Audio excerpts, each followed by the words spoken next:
So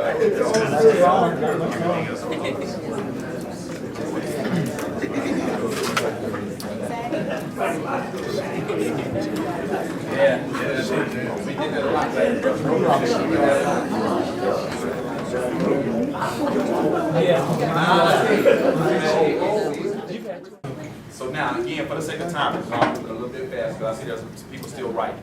But it's the third biggest question. The third question is the biggest one. Remember I said you're the person behind your eyes.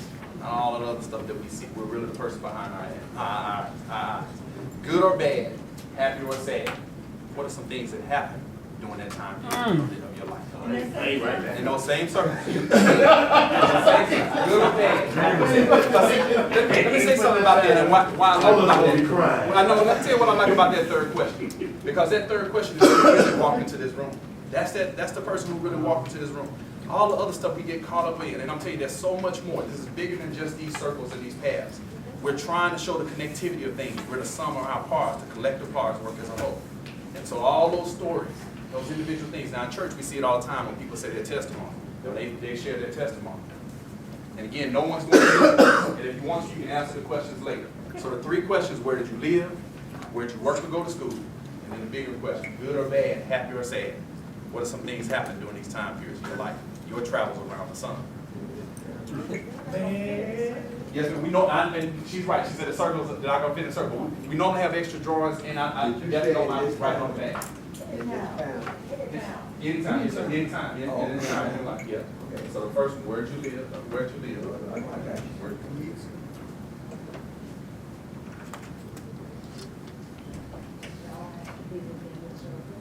Yeah, within that actual chapter, within each one of those chapters, each one of those time frames in your life.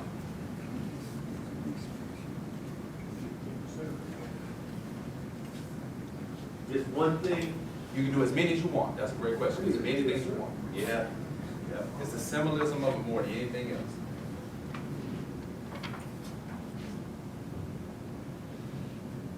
Well, it's gonna get deep.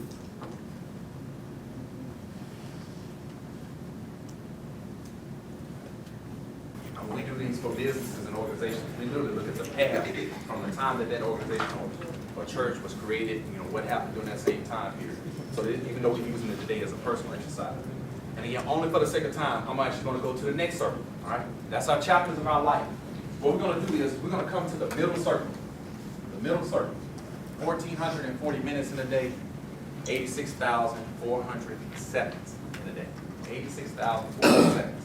And what I want you to do is above that middle circle, I want you to write 86,400 seconds. Above the middle circle. So you just left your 5 chapters, and now you got 86,400 seconds.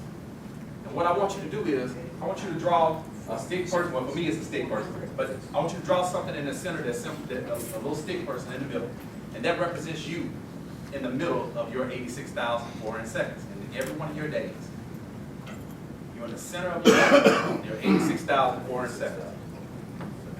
That's why I tell people again, I'm in your presence. The present of our lives is so much bigger. And we're going to look at that with one simple question. This time it's only one question. And I want you to write the answer, bless you. I want you to write as many of the answers that come to mind inside of that circle. And this is how it works.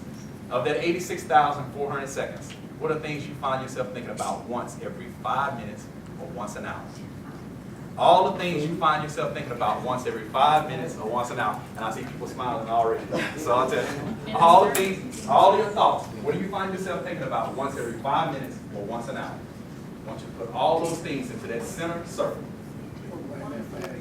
Once every 5 minutes or once an hour. Or things that seems to be, in a routine or that seems to rotate through your mind on a daily basis. No.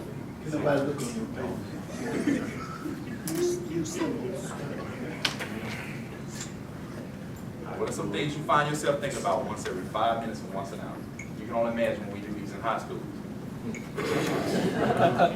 I'll tell you this, we had audiences as small as 10 and 300-400 at a time. So did you say more once an hour? Yeah, once every 5 minutes or once an hour. What are the things you find yourself thinking about once every 5 minutes or once an hour? So basically, anything that it's recurring. Yeah, exactly. They're recurring thoughts. Yeah. So what man think? So it's multiple. Yeah. That's what The multiple. Yeah. As many as you can think of.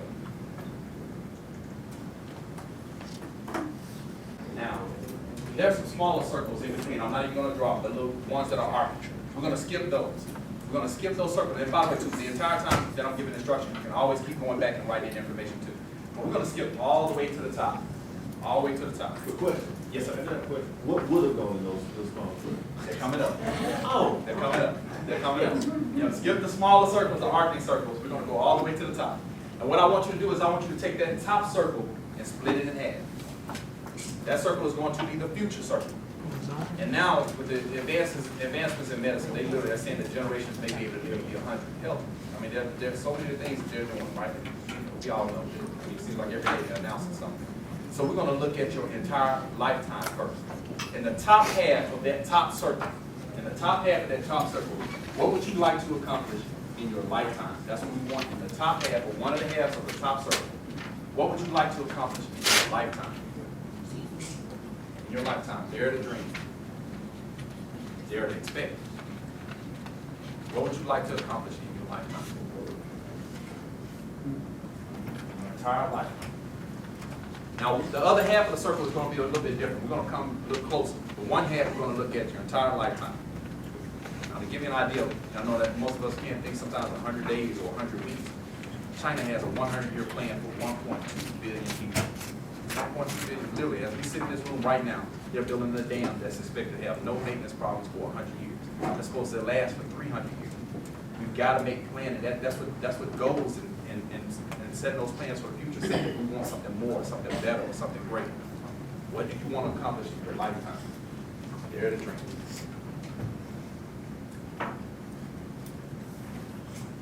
Now, in the bottom half of the circle, we're going to go a year and a day out. One more time around the sun. So between now and 7/13/2013, that's what's in the bottom half of the circle. What do you want to accomplish between now and this time next year? 4 more seasons, between now and your next birthday, between now and the next holidays. What do you want to accomplish between now and this time next year? So we got your lifetime goals, and then we got your more immediate things.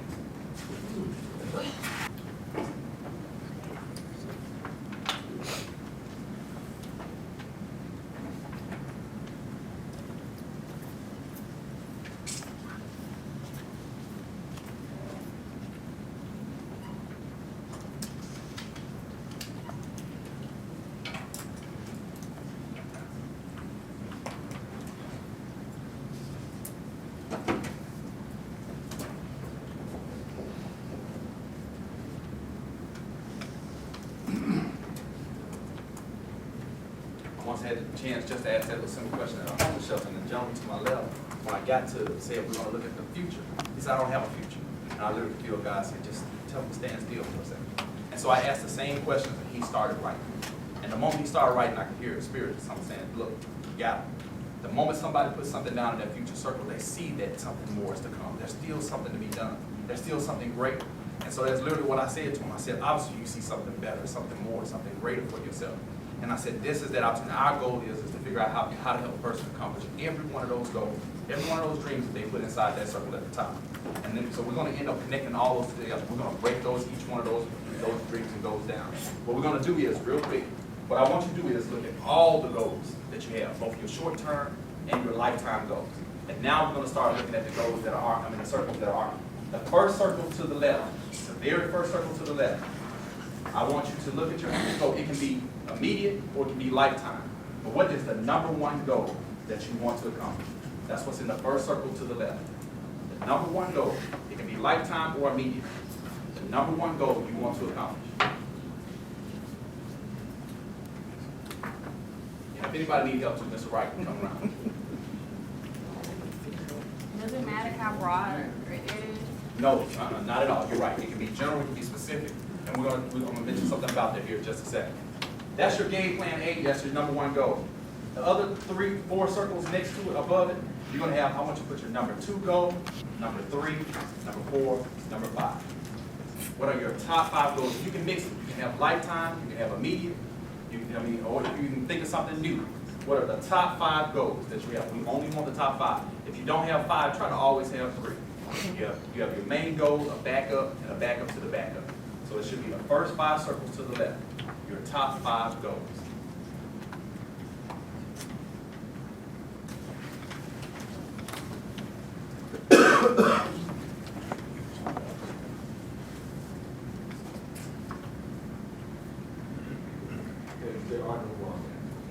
Not at all. That's a great comment. This person I always hear someone say, it's absolutely right. There's no wrong answer.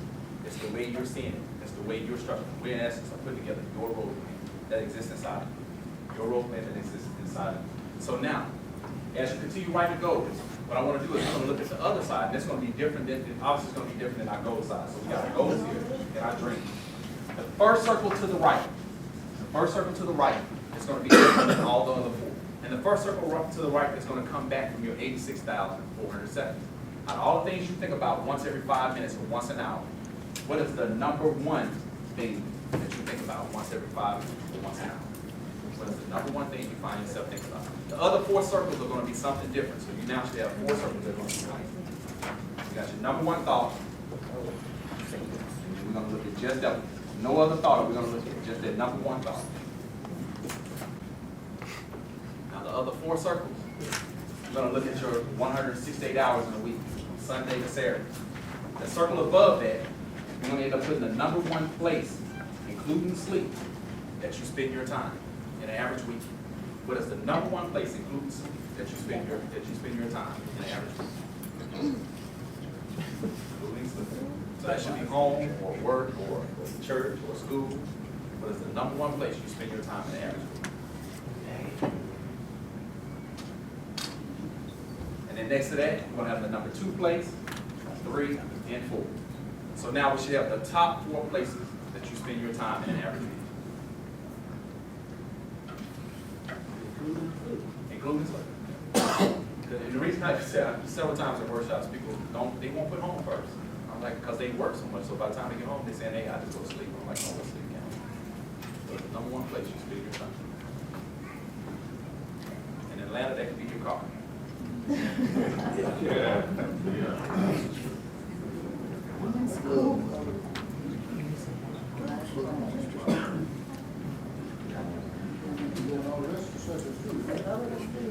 But including sleep. Number one place. Yeah. So we should have the top 4 places, the number one thought. The fifth circle was what? These should be the top 4 places. Okay. And then the other one is your number one thought at the very beginning. Now, if we did nothing else, this is a basic roadmap for every person that's in here. We can talk about your entire life experiences, what you've been through, what things that really oppress you, what stress you, right? That's in your thoughts. What's really your aspirations, your goals, what is it that you really desire to do? And then, what are the priorities? And by the way, in each one of those goals, do me a favor, next to each one of those goals, put down when you want that goal accomplished by. When do you, what year or what age or what time period, when do you want that goal accomplished by? Because the thing about goals and tasks and plans, the more details you are, the more detailed you are about the action. When do you want those goals and dreams accomplished by as well? Now the thing about this is there essentially are 2 circles that we leave off here. When I was younger, I had great mentors in my life. And they each used to, and I had a lady by the name of Miss Eda Moore, God County, used to tell me all the time. She said, Mike, you can't get wealthy in this world without helping somebody else be wealthy. She said, you can't be successful in this world without helping somebody else be successful. And for me, spiritually, you know, she used to say, you can't get rich without making other people rich. But for me, spiritually, you can't have a purpose in your life without helping other people with their purpose.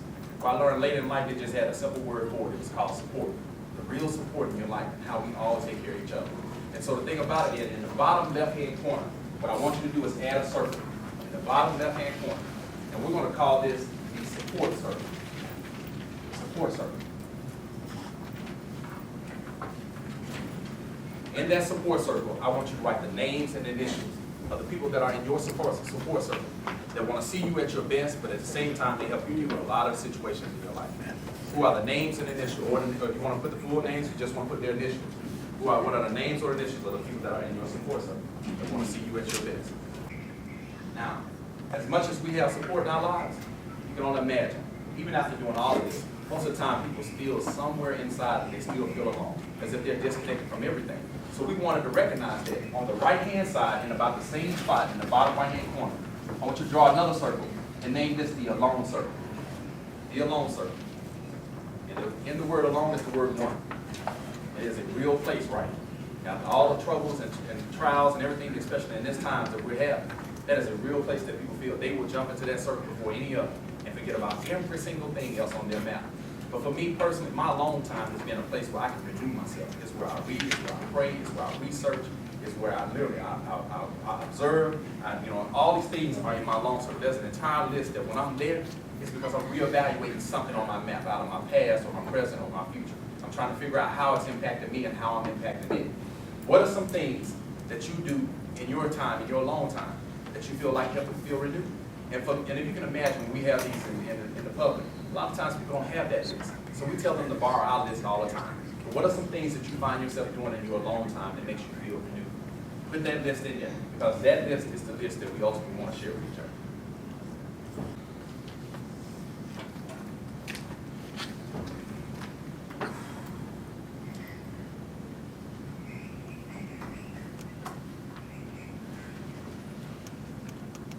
Becomes such an amazing journey in such a short time period, right? We said 35 to 45 minutes to get your life story down. This is what these types of tools and processes begin to let us do. But oh, I forgot to mention, there's a test. Did I forget to mention? I guess there's actually a test. And there's one that looks inside of you. I know John here was joking kind of earlier about how to do the self-reflection part of it. But there's definitely a test inside of it. The test starts with first looking at the alone circle. If for some reason that list that you put there in your alone circle doesn't work well for you, what circle should you actually go to next? Every single time. So you move over to the support circle. So that's the first test, is that we got to be willing to come to the support circle. And that support circle needs to be one of the largest circles on the entire page. Then the next part of the test is, now look at all those names or initials that you put in your support circle. If those people are in this room, that's great. If they're not, okay, that's great too. The thing about it is, look at all those names. And this is the first part of the test, is to be able to say, if all those people were in this room, would they put your name in their support circle? It has to be just as important that this also connects us all together. Our support circle is actually what connects all these maps together in one piece. The more we're able to help each other here, then most likely all these other parts of us will come together and make work as a whole. So the idea is first to get that support circle as large as we can. Now, the large part of the test, your number one thought and your number one goal. Look at both of them, your number one thought and your number one goal. Do they match? Do they match? And I'm telling you, we've been in large groups where the thing about it is more often than not, they don't.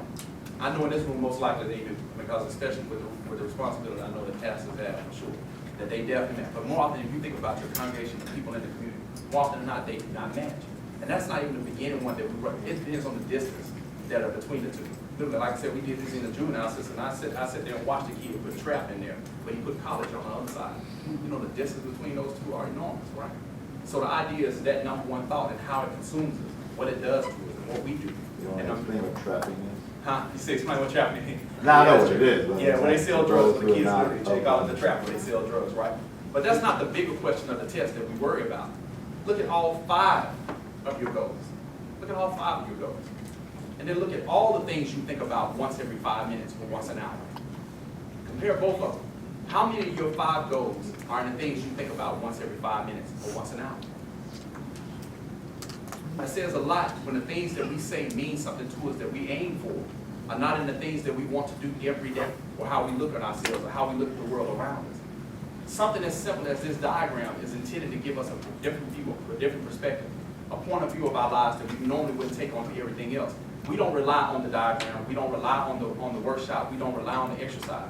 Our whole entire goal is to see things from the way other people are experiencing it, the way they're actually dealing with their lives. We've got to start dealing with the problems the way the person is actually going through the problem themselves.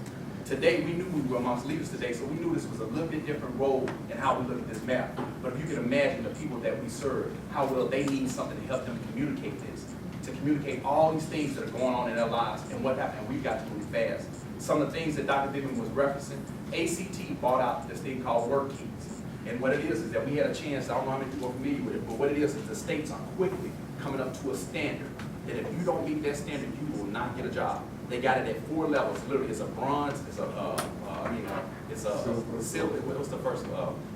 Bronze, silver, platinum, and gold. If you don't even show up as a bronze, you can't even get a minimum wage job. And I'm telling you, they all Sonny Perdue is one of the main people pushing this thing. They're out here all over the country trying to get this to be a standard.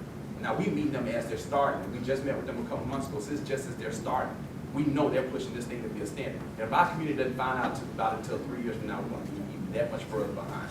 So the goal is to find tools and processes and systems like this, anything that helps people communicate that they want something better or greater in their lives. That is what the goal of this is. We call it Vision Quest because the whole thing is that vision inside of us. Quest is short for question. It's not just the quest that we're on. It's that question that we have to be able to answer.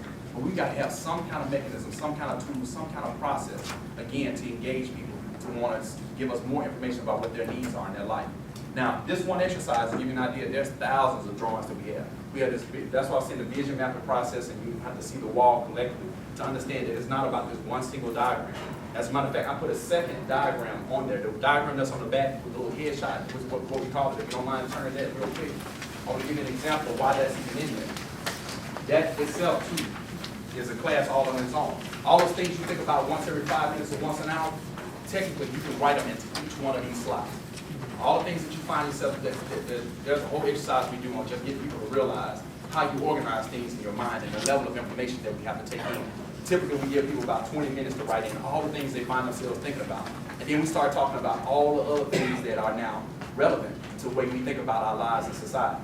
These businesses and corporations, like Dr. Vivian was referencing, everything from Manpower to Georgia Pacific to AT&T to Coca, all these corporations that we've been contacting, they're definitely confirming that there's a whole new standard out here.